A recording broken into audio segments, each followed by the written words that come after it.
मैं पिछले 4 साल से वीडियोस बना रही हूँ। 500 से ज्यादा वीडियोस बना लिए हैं और मेरे चैनल पे सब्सक्राइबर्स सिर्फ 52,000 है। इस चीज को देख के बहुत लोग आके मुझे कमेंट्स में भी लिखते हैं, कंटेंट तो इतना अच्छा है, सब्सक्राइबर्स इतने कम क्यों? मैं सब्सक्राइबर्स पाने के केस में लगता है फेल हो चुकी हूँ। अगर आप भी मेरी तरह लाइफ में फेल हो रहे हैं तो आपको ये वीडियो आखिर तक देखना ही चाहिए। आपको पता लग जाएगा कि आपको अपने फेलियर के लिए किसे ब्लेम करना है, खुद को, पूरी दुनिया को, किसी और को, किसको? नमस्कार, मैं मनोवैज्ञानिक डॉक्टर मयूरिका दास विश्वास और स्वागत है आपका योर सर्वाइवल मॉडल में। फेलियर को लेकर सबसे बड़ी प्रॉब्लम ये है कि उसका कोई साफ डेफिनेशन है ही नहीं। अगर आप जिंदगी में किसी एक क्षेत्र में फेल होते हैं, जैसे सब कुछ सही कर रहे हैं लेकिन पेरेंटिंग सही से नहीं कर पा रहे हैं, आपका बच्चा नशा करते हुए पकड़ा जाता है, नशेड़ी हो जाता है, तो क्या आप एक फेलियर है? लेकिन इस केस में भी आप दूसरी चीजें तो अच्छे से कर रहे हैं, कमा रहे हैं, समाज में नाम है आपका,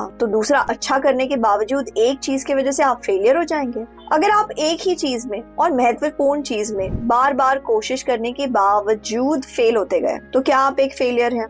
जैसे यूपीएससी की परीक्षा दी है, 3, 4, 5 बार अटेम्प्ट हो गए हैं, सक्सेसफुल नहीं हो पाए हैं, तो क्या आप एक फेलियर हैं? लेकिन अगर हम सोचने जाएं तो यूपीएससी तो एग्जाम ही ऐसा है जहां पे पास होने की प्रोबेबिलिटी बहुत कम है और फेल होने की प्रोबेबिलिटी बहुत ज्यादा है। तो यहाँ पे यही होने के चांसेस ज्यादा है कि आप फेल ही होंगे। आपने एक ऐसे ही काम में हाथ डाला है जिसमें सक्सेस होना नामुमकिन जैसा है। अगर कोई एक इंसान आपको फेलियर बुलाता है तो क्या आप फेलियर हो जाते हैं? जैसे कि अगर आपके पेरेंट्स आपको कहते हैं तुम बड़ी जगह पे नौकरी नहीं कर पाए, देखो कितनी दिक्कतों का सामना करना पड़ रहा है तुमको, ये तुम्हारा फेलियर है, तो क्या आप फेलियर हो जाएंगे? क्योंकि पेरेंट्स की बात का तो कोई भरोसा ही नहीं है। एक चीज उनकी मान लो तो वो बहुत खुश हो जाते हैं, दूसरी चीज उनकी नहीं मानो तो वो नाराज हो जाते हैं और हमको फेलियर बनाने लगते हैं। सिर्फ पेरेंट्स ही नहीं, हमारे दूसरे प्रियजन भी ऐसे ही हैं। उनकी बात स्थायी नहीं है, समय के साथ साथ बदलती रहती है। अच्छा, अगर बहुत सारे लोग मिलके आपको फेलियर बुलाएं क्योंकि आप कोशिश किए जा रहे हैं और वो आपको कहते हैं कि नहीं आप सक्सेसफुल नहीं हो पाए तो आप तो फेलियर हैं, तो क्या आप फेलियर बन जाएंगे? जैसे कि सोचिए कि आप एक वैक्सीन बनाने की कोशिश कर रहे हैं जिसमें कई सालों से लगने के बावजूद आपको सक्सेस नहीं मिली है और लोग आके कहते हैं कि अरे ये तो फेलियर है, तो क्या आप फेलियर हो जाएंगे? क्योंकि ऐसे बहुत सारे लोग हैं जो आपके काम को समझ नहीं पाएंगे। हो सकता है आपका काम आम आईक्यू वाले लोगों के पल्ले ही नहीं पड़ेगा, तो वो आपको कुछ भी बोल सकते हैं। हो सकता है आपका काम आपके समय से बहुत आगे है, आम लोग उसे समझ नहीं पा रहे हैं, तो इस वजह से वो जो भी कहते हैं वो बात वैलिड नहीं, तो उनके कहने पे आप फेलियर नहीं हो जाते। तो 100 बात की एक बात, आप जिंदगी में फेलियर कहलाए नहीं जा सकते, क्योंकि फेलियर कहलाए जाने के लिए आपको जिंदगी में हर चीज में हर बार फेल होते ही रहना पड़ेगा, तभी जाके आपको फेलियर वाला लेबल मिल सकता है। लेकिन हर चीज में हर बार फेल होना किसी भी इंसान के लिए संभव है ही नहीं। Journal of personality and social psychology में 2020 में छपे एक लेख के अनुसार फेलियर तब होता है जब हमारे मन में एक टारगेट होता है और हम उस टारगेट को प्रयास के बाद नहीं पा सके। लेकिन जर्नल ये भी कहता है कि फेल होना सक्सेसफुल होने का ही एक हिस्सा है, अर्थात आप फेल होकर जो सीखते हैं वो आपको सक्सेस के और नजदीक ले जाता है। आपको क्या लगता है दुनिया का सबसे पॉपुलर तरीका फेलियर से डील करने का कौन सा है? नंबर 1 है कोशिश ही नहीं करना। तो मैं जानती हूँ, मैं इतने सालों से कोशिश कर रही हूँ और मुझे 24 का BMI नहीं मिल रहा है और मैं 4 साल से वीडियो बना रही हूँ और मुझे अभी तक सिल्वर बटन तक नहीं मिला है। लेकिन मैं उन लोगों से बेहतर हूँ जिन्होंने प्रयास ही नहीं किया। जो लोग अपने घर बैठे सोच रहे हैं कि कभी ना कभी वो अपने विचारों को सोशल मीडिया पे डालेंगे और दूसरों के जीवन को प्रभावित करने की कोशिश करेंगे। मैं उन लोगों से बेहतर हूँ जो किसी और के कंटेंट को देखकर जलते हैं और सोचते हैं कि इससे बेहतर काम तो हम खुद ही कर लेते तो करो, रोका किसने है आपको? आपके खुद के अलावा आपको किसी ने नहीं रोका है प्रयास करने से। चीन के महान दार्शनिक कन्फ्यूशियस ने ये कहा है कि महानता इसमें नहीं है कि आप कभी फेल हुए ही नहीं, महानता इसमें है कि हार जाने के बाद हर बार आप उठ के खड़े हुए और आपने अपनी कोशिश जारी रखी। तो जब कोशिश में ही महानता है तो हम सभी लोग सक्सेस को लेके इतने ज्यादा ऑब्सेस्ड क्यों हैं? सबसे पहली चीज, ग्लोरी। सक्सेसफुल लोगों को रातों रात हम जिस तरीके से सर पे बिठा लेते हैं, वो चीज इंसान को एक अद्भुत डोपामीन हाई देती है।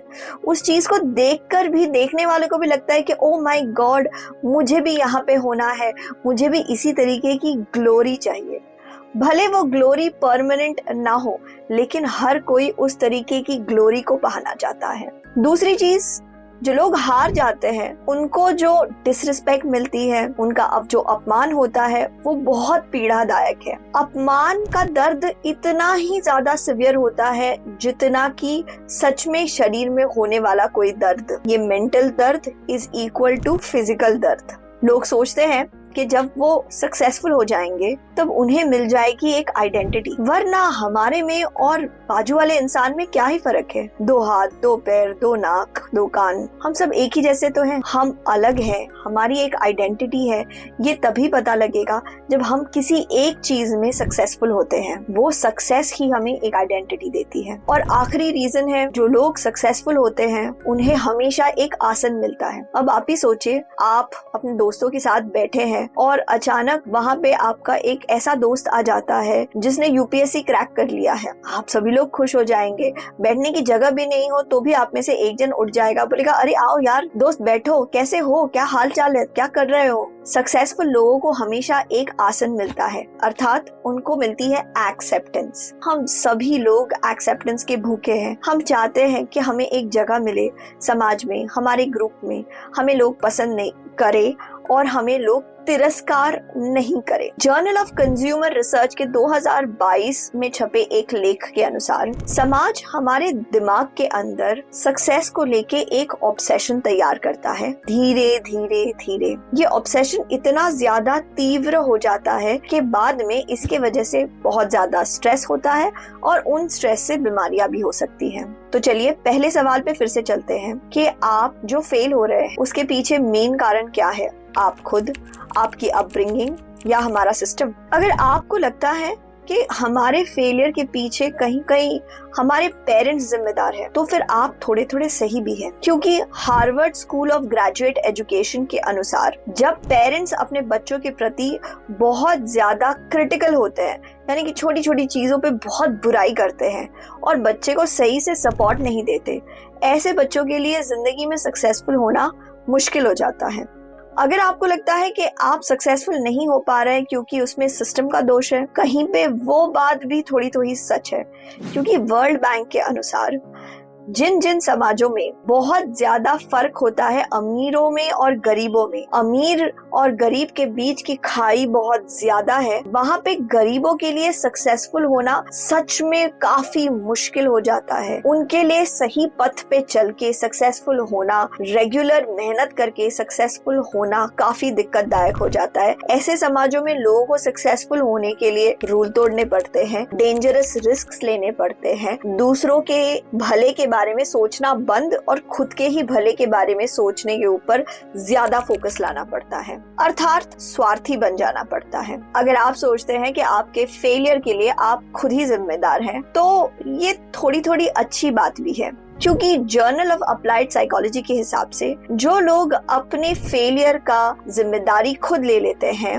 उनमें देखा गया है कि वो ज्यादा जल्दी अपनी गलती से सीखते हैं और ज्यादा जल्दी अपने गोल तक पहुंच पाते हैं। आप जब भी गलती करें तो ये जरूरी है कि आप इस चीज को एनालाइज सही से करें कि आपका कितना कंट्रीब्यूशन था। ये नहीं करने बैठ जाए कि मैं तो किसी काम का नहीं हूँ, मुझसे नहीं हो पाएगा, मैं तो बिल्कुल बेकार हूँ, सब जो कहते हैं मेरे बारे में बुरा बुरा वो सब सही है, मैं कभी नहीं कर पाऊंगी, मैं अपने लक्ष्य तक नहीं पहुंचा पाऊंगी। ये सारी सेल्फ टॉक आपके काम की नहीं है, ये आपको सक्सेसफुल होने में मदद नहीं करेंगे। लेकिन अगर आप जिम्मेदारी लेंगे कि हाँ मुझसे कौन सी गलती हो गई है, ठीक है मैं उस गलती को सुधारूंगा। इस एक गलती करने का मतलब ये नहीं है कि मैं फेलियर हूँ। फेलियर तो मैं हूँ ही नहीं, ना कभी था, ना हूँ, ना हो सकता हूँ, क्योंकि फेलियर होना तो इंसान के लिए पॉसिबल ही नहीं है ना, हमने पहले ही देख लिया है। हाँ हम गलती कर सकते हैं और हमारी जिम्मेदारी है कि हम हमारी गलतियों से सीखें। हमारे पेरेंट्स हमारे साथ कैसी पेरेंटिंग करेंगे ये हमारे कंट्रोल में नहीं है। हमारे देश में अमीरों और गरीबों के बीच में कितना फर्क होगा ये भी पूरी तरीके से हमारे हाथ में नहीं है, लेकिन हम अपनी गलतियों से सीखेंगे या नहीं ये टोटली हमारे हाथ में है। तो हमको हमारी गलतियों से सीखना है, लेकिन फिर भी लोग सीख क्यों नहीं पाते?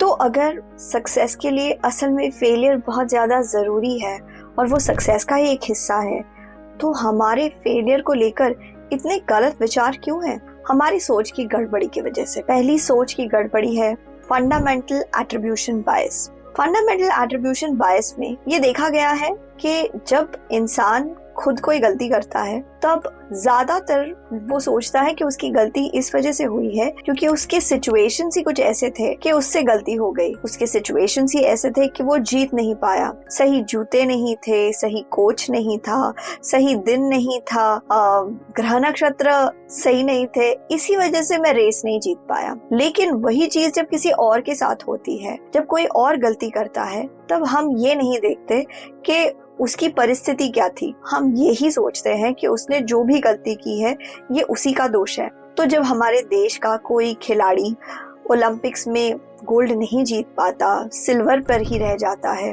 तो हम कहते हैं अरे इन लोगों में ना जीत का जज्बा नहीं है, कहीं पे इनकी प्रैक्टिस ना इंटरनेशनल लेवल की नहीं है, इनमें वो बात नहीं है जो विदेशी खिलाड़ियों में है। दूसरी गलती है कंफॉर्मिटी बायस। बात यह है कि फेलियर को लेके हमारी कुछ पक्की धारणाएं बन गई हैं।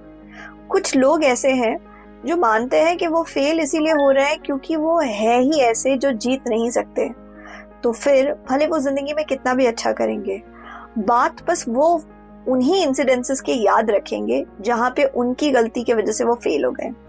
कुछ लोग होते ही ऐसे हैं कि वो अपने फेलियर के लिए अपने पेरेंट्स को दोष देते हैं, तो फिर उसके बाद पेरेंट्स ने उनके लिए जितना भी किया हो वो सिर्फ उन्हीं बातों को याद रखते हैं जहां पे पेरेंट्स ने उनको सपोर्ट नहीं किया है। कन्फर्मेटरी बायस। तीसरा है एंकरिंग बायस। पता है हमारी सक्सेस को लेके डेफिनेशन साफ है ही नहीं। हमको किसी ने भी किसी भी तरीके के डेफिनेशन पे एंकर कर दिया तो हम वो मानने लगते हैं। कोई हमें आके कहता है कि अगर आप 20 अंडर 20 नहीं हो तो आपने कुछ नहीं किया, अगर आप 30 अंडर 30 नहीं हो तो आपने कुछ नहीं किया, अगर आपने अपने करियर की शुरुआत IIT से या फिर उसके बाद एटलीस्ट IIM तक नहीं पहुंचे हैं तो फिर आपके करियर का कुछ नहीं होने वाला, अगर आप 35 साल के पहले ही अपने पूरे रिटायरमेंट के लिए जितना भी पैसा जरूरी है वो जमा नहीं कर लेते, जोड़ नहीं लेते, तो आपने कुछ नहीं किया। ये जो आर्बिटरी स्टैंडर्ड्स है, यानी कि दूसरों ने किसी ने भी आके कुछ भी एक तय कर दिया है, इसे मान लेना ये हमारी गलती है। कोई भी आके हमें कोई भी नया इन्फॉर्मेशन देता है, उस इन्फॉर्मेशन को हमारा एंकर नहीं होना चाहिए। हमें हमारा सारा एनालिसिस उस नए इंफॉर्मेशन के ऊपर ही अटका के नहीं करना चाहिए। अगर आप जानना चाहते हैं कि आपकी जिंदगी में आपके सक्सेस का डेफिनेशन क्या होगा, तो उन लोगों को रेफर कीजिए जो सक्सेसफुल हो चुके हैं। उन लोगों की जिंदगी के बारे में जानिए जिनके सक्सेस को आप इज्जत करते हैं।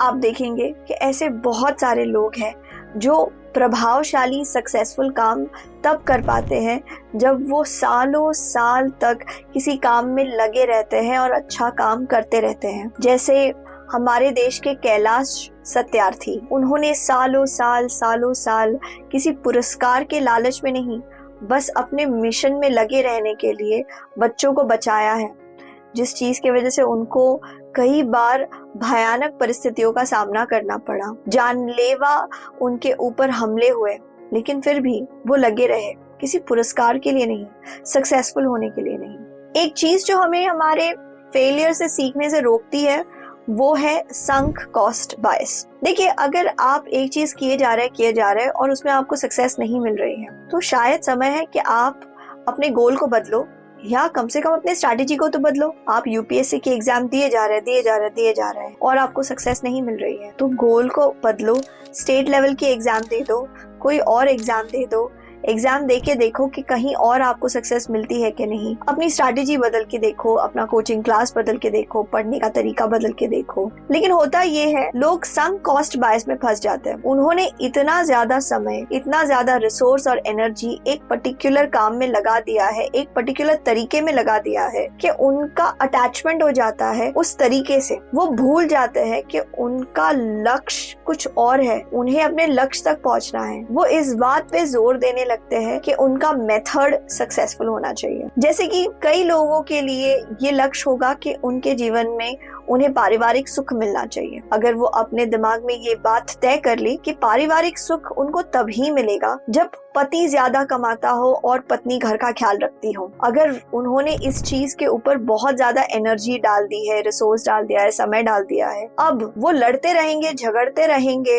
लेकिन अपने तरीके को बदलने के लिए रेडी नहीं होंगे। वो भूल जाएंगे कि उनका मेन लक्ष्य था पारिवारिक सुख, फैमिली हैप्पीनेस, जिसके लिए वो अपने तरीके को बदल ही सकते हैं। पति घर पे रह सकते हैं, कम कमा सकते हैं, पत्नी बाहर काम कर सकती है, पति की मदद कर सकती है। बाइबल में कहा गया है, एक धार्मिक इंसान वही है जो 7 बार गिरने के बाद 7 बार उठ के खड़ा होता है। मुझे भगवान कृष्ण की बात अच्छी लगती है, जहाँ पे वो कहते हैं कि सक्सेस और फेलियर तो मैटर ही नहीं करता, तुमको सिर्फ अपना काम करना है, तुम केवल अपने धर्म का पालन करो। भगवान अर्जुन को कभी नहीं कहते कि तुम्हें सक्सेसफुल होना है, तुम्हें जीत के दिखाना है, तुम्हें सारे कौरवों खत्म करना है। वो बस यही कहते हैं कि तुम्हें लड़ना है। वो चाहते तो अर्जुन को आश्वासन दे सकते थे कि देखो, सब चीज मेरे ही कंट्रोल में है, सब चीजें मैं ही कर रहा हूँ, यहाँ पे भी मैं हूँ, वहाँ पे भी मैं हूँ, और मैं तुम्हें बता रहा हूँ कि तुम ही जीतने वाले हो। लेकिन ऐसा न करके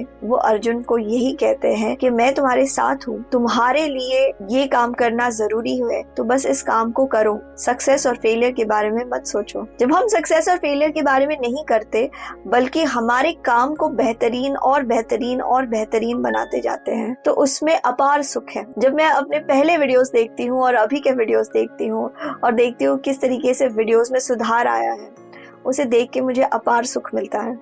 तो जब भी आप प्रयास करेंगे, छोटे या बड़े, फेलियर्स तो आपके रास्ते में आने ही वाले हैं। तो उन फेलियर्स से आप कैसे डील करेंगे? मनोवैज्ञानिक कैरल ड्वेक कहती है कि अगर आप फेलियर से डील करना चाहते हैं तो खुद के अंदर तैयार कीजिए एक ग्रोथ मेंटालिटी, यानी कि सीखने की मेंटालिटी। कुछ बुरा होगा तो हम उससे बाहर आ सकते हैं, कुछ बुरा हुआ है तो वो हमें कुछ सिखाने की कोशिश करता है। हमारे अंदर सीखने की कैपेसिटी है, आंखें, नाक, कान खोलो और सीखो। जिस इंसान के अंदर ग्रोथ मेंटालिटी होती है ना, वो अपने हर फेलियर को स्टेपिंग स्टोन बनाता है, अर्थात अपने सक्सेस तक जाने के पथ पे उन फेलियर्स को रख के, उन फेलियर्स की सीढ़ी बना के वो अपने सक्सेस तक पहुंचने की कोशिश करता है। जर्नल ऑफ बिजनेस वेंचरिंग में एक शोध छपा था जिसमें दिया गया था कि किस तरीके से कई सारे सुपर सक्सेसफुल एंटरप्रेन्योर्स असल में अपने पहले बिजनेस वेंचर में सुपर सक्सेसफुल नहीं होते। कई बार देखा है, सुपर सक्सेस मिलने से पहले जो उनके पहले 2-3 वेंचर्स होते हैं वो कई बार फेल हो जाते हैं, लेकिन फिर भी लगे रहने के कारण, अपने फेलियर से सीखने के कारण वो और बेहतर तरीके से आगे बढ़ पाते हैं। बोट कंपनी के अमन गुप्ता ठीक इसी तरीके के हैं, जिन्होंने अपने पहले दूसरे वेंचर में उतना सक्सेस नहीं देखा। अपनी पत्नी को कहा, प्लीज मेरे साथ बनी रहो, मैं करके दिखाऊंगा। उनकी पत्नी ने उनका साथ दिया और आज वो बहुत सक्सेसफुल है, ऐसे सक्सेसफुल जिस सक्सेस को कई सारे लोग डुप्लीकेट करना चाहते हैं। सक्सेस का ये मंत्र, फेलियर के प्रति एक्सेप्टेंस केवल इंसान को नहीं, ऑर्गेनाइजेशंस को भी होनी चाहिए, और एप्पल कंपनी में इस तरह की एक एक्सेप्टेंस थी। हम में से बहुत सारे लोग एप्पल के आईपैड, आईफोन्स इस्तेमाल करना चाहते हैं, लेकिन क्या आपको पता है कि आईपैड और आईफोन लाने से पहले उन्होंने एक प्रोडक्ट लाया था, न्यूटन पीडीए, और ये न्यूटन पीडीए मार्केट में बुरी तरीके से फ्लॉप हो गया था। लेकिन एप्पल कंपनी ने अपने फेलियर से सीखने का सोचा, अपने प्रोडक्ट को इतना बेहतरीन बनाया कि उनके आज के अभी के जो प्रोडक्ट्स हैं उनको लेने के लिए लोग लाइन लगा के खड़े रहते हैं। तो जाते जाते मैं यही कहूंगी कि जिंदगी में फेलियर होने वाला है, उसे एक्सेप्ट करो, उससे सीखो और आगे बढ़ो। आपके मूल्यवान समय के लिए धन्यवाद।